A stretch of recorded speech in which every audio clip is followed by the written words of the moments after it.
Girl, Gizelle, was last season's embarrassment not enough? Because you already starting with Karen. I suggest you take your L and go home because I agree with her. I don't think this is what you want.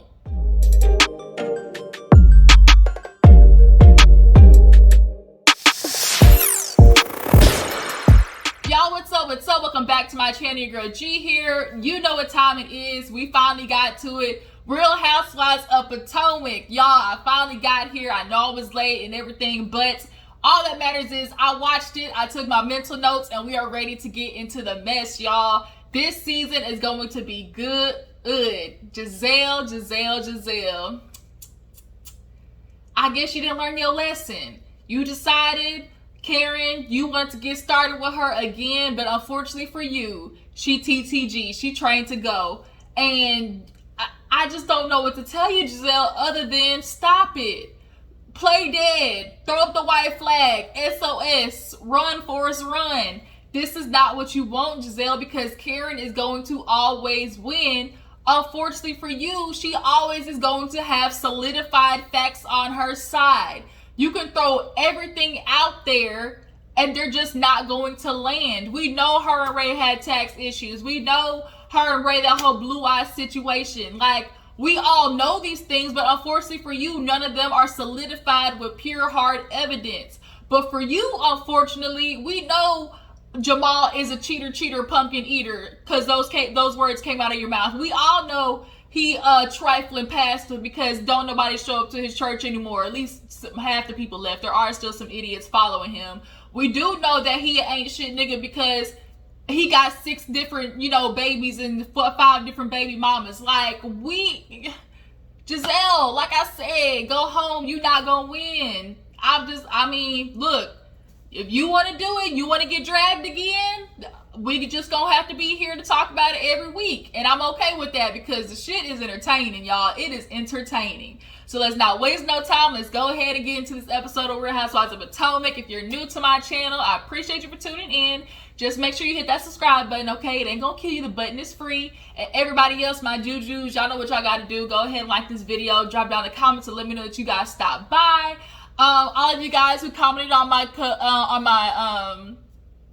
community page, me and my family got back from the RV trip. Everything was fun and whatnot. So if I get a chance to, I'll do like a little short, montage of everything that happened while we were there and upload the video. But yeah, if I get a chance to do that, I will do so. But let's go ahead and get to the Housewives of Potomac. We all open up, but obviously everybody catching up, talking about last season, how toxic it was. But now we are back and everybody's kind of moving on up in their own individual way. Basically besides Karen. Basically besides Gizelle. Everybody besides Gizelle has done some type of like new change in their life, I guess. So we have Wendy, you guys. Wendy is doing the nude interlude because Wendy said, bitch, I'ma invest in my body. She got the titties done, okay? In the famous words of Kenya, titties! Like, she got her boobies done. Happiness, okay? And she wanna sit there and play dumb like can't nobody understand, bitch. Everybody said you was built like Wendy, the letter P. Wendy didn't have nothing back there. It's okay, Wendy. It's okay. So she did typically the mommy makeover, which is get your titties done, get your stomach sucked in, and you put the fat in between the butt cheeks. We all know how this go, Wendy. You are not the first and will not be the last. So she did her little silhouette challenge. Basically, we all know that silhouette challenge that went viral. And she did that. And so now this is basically a reason for all the girls to get together. So Wendy actually goes to her doctor, and I just found it funny how Wendy later on in the episode was kind of slow to admit that she did it. But it's like, he's like, let me see your incisions. And he looked at your stomach. Like, why is he looking at your stomach if he's talking about incisions and all you got was your titties done? Like, girl, we saw it. It's okay. Your waist is slim. I get it, slim, thick. Like, we understand. So after that, we get on over to... was it Gizelle that was next? Yeah, Gizelle went over to see... No. Ashley. We get over to Ashley next. So Ashley, we all know, is pregnant again with her her meal ticket. Basically, I ain't trying to be mean or nothing, but we know Ashley had a long she playing the long game, okay? Number one was, you know, basically her check, and then number two was like her confirmation, her solidified, like she definitely was like stamp, like I ain't got one but two, so definitely like that was her confirmation that bitch we in here. So he was just like solidification basically. So now she's at home pregnant, and she's saying, you know, I was just so concerned because I never had a father figure. We all know how that went with her, that, you know, that scene last year where she got the door slammed in her face. Her mother Sheila, I don't think Sheila know who her daddy is. I just think maybe I don't know if she know who the papa is. That's all I'm trying to say. Who's the pappy? So she's like, but Michael's been such a great father. You know, I don't have any concern. He's just so good. With Dean, that baby looked just like Michael, and it is scary. He got Michael from the cheeks up, Ashley from the nose down. It is scary. But Michael comes home and he looks like he playing daddy and everything. And she's like, you know, I try to get myself somewhat presentable, you know, today. And so they're just basically talking about, you know, the baby getting ready to come in a couple of days, you know, what's going to be like with Dean. They got to get all the things ready. And the concern is they haven't had sex in 4 months. Now, to me, 4 months is literally like, it's like a breeze in the wind, especially through quarantine and him going to work. Like 4 months goes by hella fast. So it's like there obviously is a concern because your man has proven he can't keep his dick in his pants. Like, if he's not having sex with you, he's gonna have a wandering eye, Ashley. Like, we all know your man, like, can't keep his hands to himself, male or female. So that's even more trouble that you gotta be concerned about, because he get the double dip. So, yeah. That's going on with Ashley. Let's go ahead and jump over to Gizelle, because her starting scene, I think, did we see her daughters? I think we did see her daughters, I think. But she went over to Candace's house. Y'all know Candace sold her house, her mom's house, and she moved on up into a $1.1 million humble abode. Now, raise your hands, how many people think that Candace ain't getting her mama's help with this one? How many of y'all believe Chris and Candace got this all on their own? Don't worry, I'll wait. You are not going to convince me that Chris and Candace got this house without a co-signature of her mama, something. I just do not believe it. I just don't. I'm sorry. Candace has a particular taste in lifestyle that is beyond her means, and she knows her mom is going to cover it regardless of how much she hates being under her mom's finger. She enjoys the lap of luxury more. Period. So Gizelle comes over, and now Chris actually has his kids down this season. So now we're seeing, you know, like Chris's family. Now, I think he has another son in which he has a, you know, tumultuous relationship with, and I would love to see him actually have the opportunity to fix that, but as of right now, we just have the two younger ones. It's a 6-bedroom. I don't know why they need 6 bedrooms. No, because I see like them, like, I guess they'll grow into it if they have kids and whatnot. I doubt they're gonna have kids though, honestly. But she has the girl Naya come down, and Gizelle, she's like, oh, you have pretty eyes. And Candace's like, yeah, she hears that all the time. She's like, girl, I do too. Like, Gizelle is definitely one of those women who grew up the light-skinned, light-eyes, pretty girl, has always had men coming after her, had always had, you know, the air about like, bitch, I got it, and which is why she feel like she ain't got to dress good half the time. Like, Gizelle has always had her looks to fall back on and her mean ways to get her through her sorority life. Like, Gizelle just needs therapy. Her and Robyn need therapy because they are very surface level. So they go through the house, get a tour, and guess who's downstairs? Dorothy's cutout. Okay, Dorothy got a whole ass room, cutout, mattress in there, everything. And I'm like, why is there a room prepared specifically for Dorothy? Like, it should just be a general guest room, right? Just a guest room, and Dorothy can stay there, right? It doesn't have to be Dorothy's room. So the fact that it's Dorothy's room also makes me think like she got a part to play in this. So they sit down, Chris comes over, and Gizelle was like, oh, no food today or whatever. He was like, oh, let me go put my apron on. That nigga went in that damn kitchen. He said, let me get this cut up fruit from the grocery store and put it on a platter. So that's what they did. They sit down, get to talking, catching up with each other. She's obviously asking how Candace is doing. And she's like, having the bonus children. She's like trying to figure that out. Obviously, her and Chris are deciding whether they want to have kids or not. I don't think they're going to have kids. And the reason I think that they're not going to have kids is Candace is selfish. If there's anything that we know, is Candace likes to be about Candace, which is why that one season Chris had to check her ass when he didn't want to hold her purse when she went to the bathroom.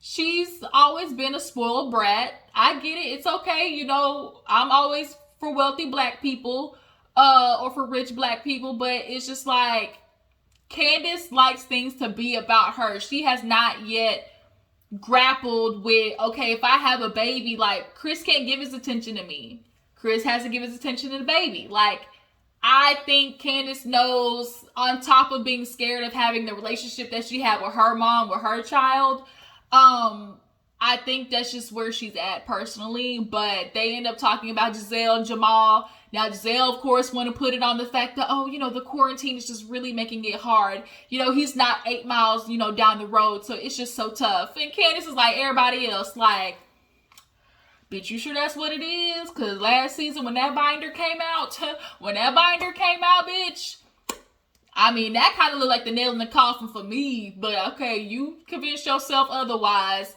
And she's already slinging mud at Karen. She's like, Karen, her relationship with her penis over there, that ain't working. Like, that's the only thing you got, Gizelle, honestly. Literally the only thing that you keep saying. And Karen obviously doesn't have a good relationship with Candace, so they were kind of doing, like, the flashback between the two scenes. So Karen, she over there with Ray, his old ass, and they are planning their, anniversary. And they've been getting together 25 years. Shoot, Karen said, some people ain't been in a relationship 25 seconds. Shoot, some can't even get their man out of their phone. I said, oh, touche. We already know who she shoots shots at. Bop, bop, bop. Shots fired, okay? So, unfortunately, there's always, like, this Housewives. It just kind of seems like a Housewives curse. Every time one of them renew their vows, bitch, it goes under, right? It goes under. We saw it with Vicky, Shannon Bedore, who else? Tamra. Like, sometimes you renew them vows, like Housewives style, like, bitch, it go under after. So she said her daughter came up with a name, like a theme, and it was like, so nice, had to do it twice. So that feels like a better, like, thing to it, okay? So they start talking about that and, their relationship and just how things are going. And right now, they do have a relationship that seems basically like an understanding. Like, they just, and first of all, Karen, her wig and makeup is, look, she moving on up in the world. But they definitely seem to have an understanding. Do we think they getting it in? No. That's why they got sex toys and that's why they got, NDAs. I think she's kind of pulling what Nene and Greg are doing, which is, this is homestay, this is main front, this is home base. We come back here, but what we do in our free time, what we have outside of there is like, we keep that shit under wraps. And I have no problem with that. Like, if that's what your marriage is, that's what works for you.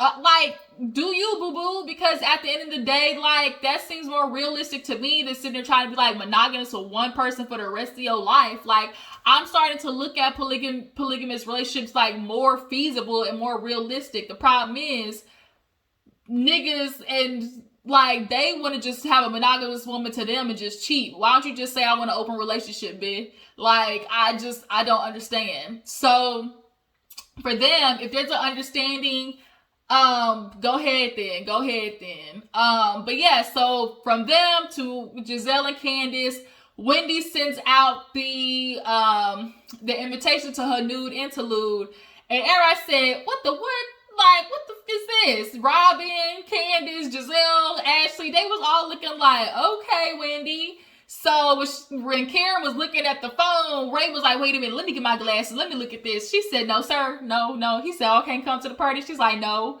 you will not. And so like, it was just a funny little scene. So let's talk about Robyn and Juan Fine Dixon, y'all. Robyn is struggling, and as much as her situation with Juan is a joke, her depression is not. So I'm not gonna joke on her depression, but I am gonna rank on this stupid ass relationship that she has with Juan. Though they are building a house to get expanded, right? But don't know what they're doing with their relationship.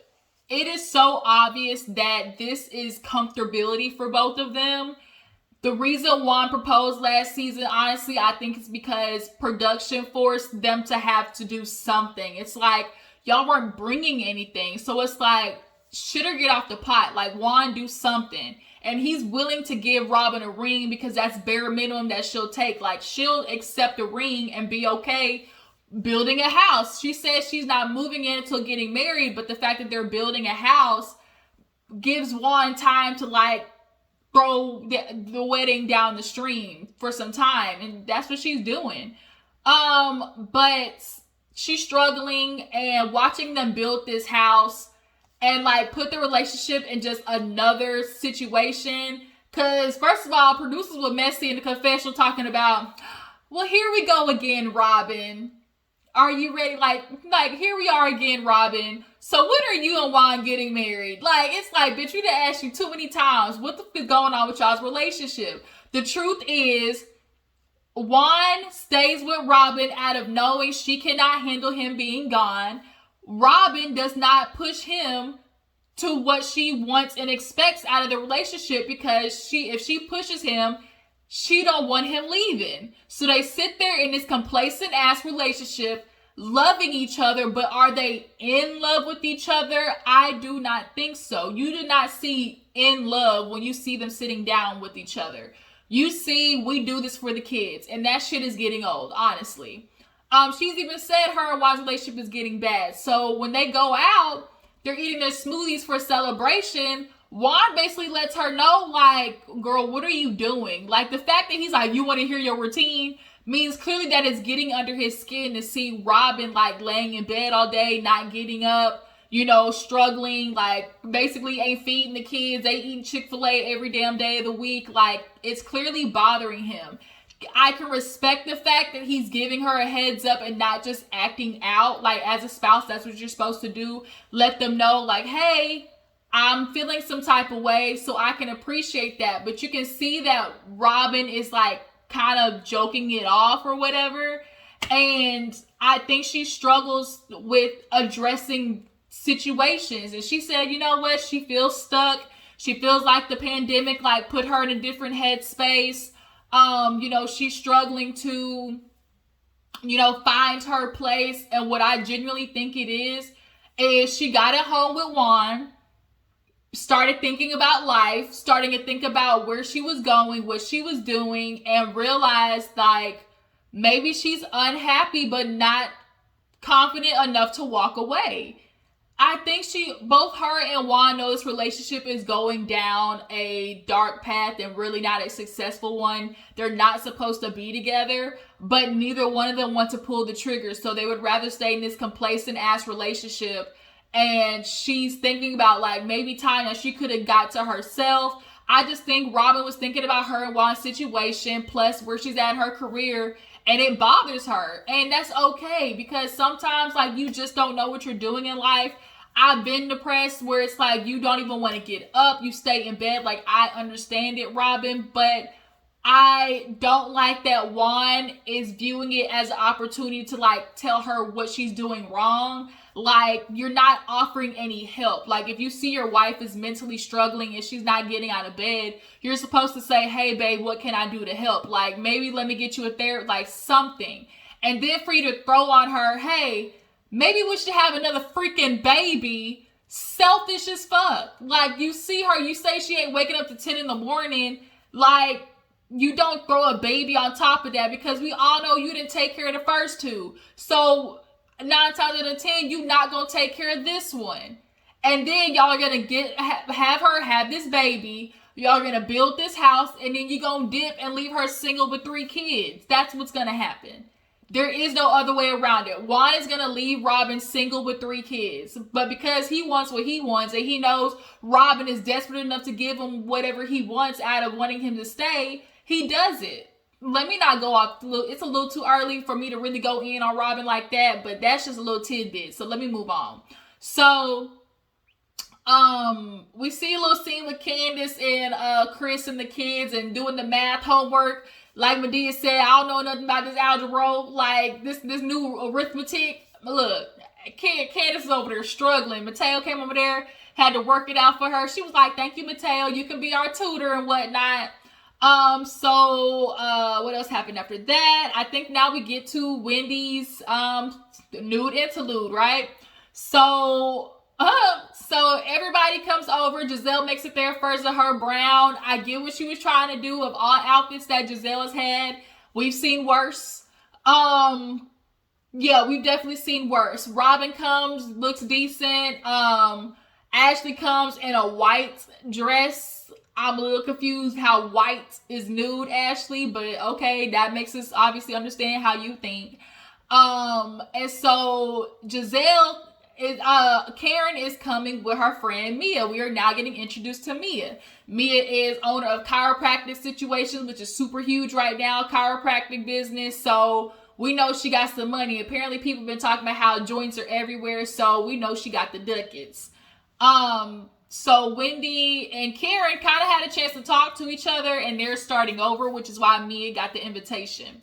So Gizelle takes Robyn over to the table and was like, "Who's this bitch?" Like, and then Karen's obviously sitting here. She's like, I don't even know who this new bitch gonna be, but I guess. So obviously Karen is giving me the play-by-play, how everything's went with the girls, how Gizelle is with a newbie. Like, she was just giving her, the heads up. But me is feeling like I'm gonna walk in and we gonna do what it do.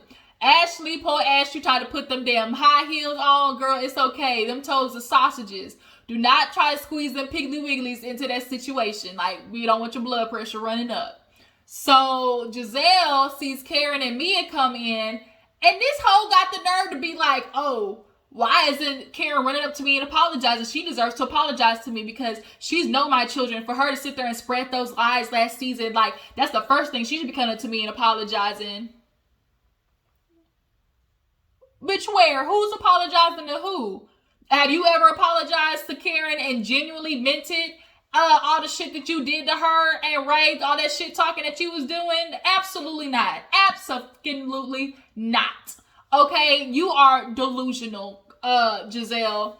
So they all sit down and they just like talking to Wendy like, "Bitch, let's get into it." So she's like, "Okay." She's like, "Not no foreplay." And Mia's like, "Well, I guess I'll be the foreplay or whatever." So then this is kind of when Mia's chance to talk about herself. And, she's like, "I own businesses and I live on a lake house and I have another house over here."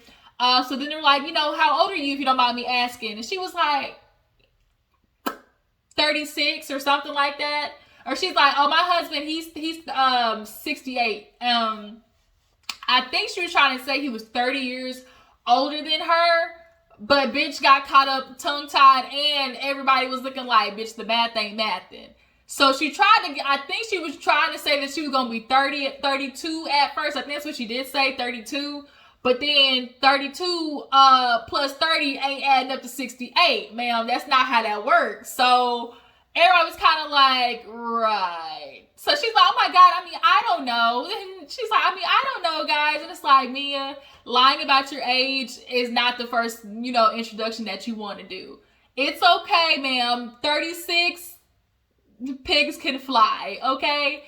I can see 40, like a good 40. But unfortunately, I think she was one of those girls who started on the work super early in her life. So sometimes that shit ages you. It really does. Like, you look 40. 42. Like, that's how old you really look. And if you are 36, ooh, maybe what you're doing ain't working, Mia. So Wendy finally goes into this long talk about how, "Oh, I'm ready to move on up. Like, oh, I'm ready to do something for me. I've always been about the kids. I've breastfed." And I think she was trying to, like, give this whole long reasoning so she didn't feel judged about getting her boobs done. But bitch, everybody gets their boobs done. Say you got your new titties and that's it because you wanted to. And everybody was like happy for her. So she was like, yes, I got my boobs done, but I also got something else done. Or no, I got some tweaks. Everybody's like, some tweaks? Some tweaks? Oh, no. Wendy got her nose done. Wendy got her stomach done. Wendy got her ass done. Girl, we know all them things was done. It's okay, boo-boo. They all go sit down and they start talking, and Karen's like, oh my God, where's Candace? And Wendy lets her know that, she's saying that she is sick and whatnot. And Robyn's like, I don't think she wanted to come. And so then Wendy was kind of like, oh no, Wendy actually before that was talking to Mia, and Wendy's titties look good though. They don't look hard. They look like a natural, feel. Like they look really good. That's what Karen said, girl, your doctor did it. Like, let me get his number. And I saw that picture Karen had. Bitch had some work done, y'all. She had some work done, but she looked good though. But Wendy was talking to Mia, and she was like, well, you look, you have some work done. What all did you did? And Mia's face kind of went like, okay, but she didn't shy back from it. She said, bitch, I got liposuction, I got abdominal octomy, my lips done, my fillers, my ass done. She's like, oh, I even got my clit done. I think it was like, bitch, you're not gonna spill my own tea, basically. So everybody was kind of like, whoa, wait a minute. But I can appreciate that she was real about it. But then things obviously get a little crazy because they're talking about hopefully that everybody can be good again. First of all, that crab curry soup looked hella good. Where can I get me some? But when Wendy was just talking about how, I just really hope everybody can be good again, Gizelle said that's never gonna happen because we all know I can't stand Karen. And then Karen's like, well, the feelings are mutual. And she basically, Gizelle called herself Karen. No, you know what, Karen? I'm gonna do something. You know what? You tried to come from my family, but guess what? I'm gonna kill you with your truths. And truth, the whole truth, and nothing but the truth. And Karen said, Gizelle, just say what you want. Gizelle, don't do this. She's like, no, we're gonna talk about how you're drinking, how you cheating on your husband, how his raised penis don't work. Girl, just Gizelle, trained to go is Karen's middle name. Karen said, girl, don't you try to talk about me. You over here trying to talk about me and my husband, at least, and she said, Jamal, his penis been all the other women. She said, at least it works. It's like, ma'am, did you literally just say it's okay that Jamal is cheating? That's what it sounded like. But she was like, you don't want to talk about me with you and your fiery box. Everybody's like, fiery box? She said, yeah, that hot box in between your legs. Everybody said, you talking about her crotch? She said, yep, sure is. She's like, Karen was like, girl, everybody want to talk about you and your fiery crotch, which is why you always looking for a man. Girl, you ain't nothing but a whore from the Hamptons. I was like, a whore from the Hamptons?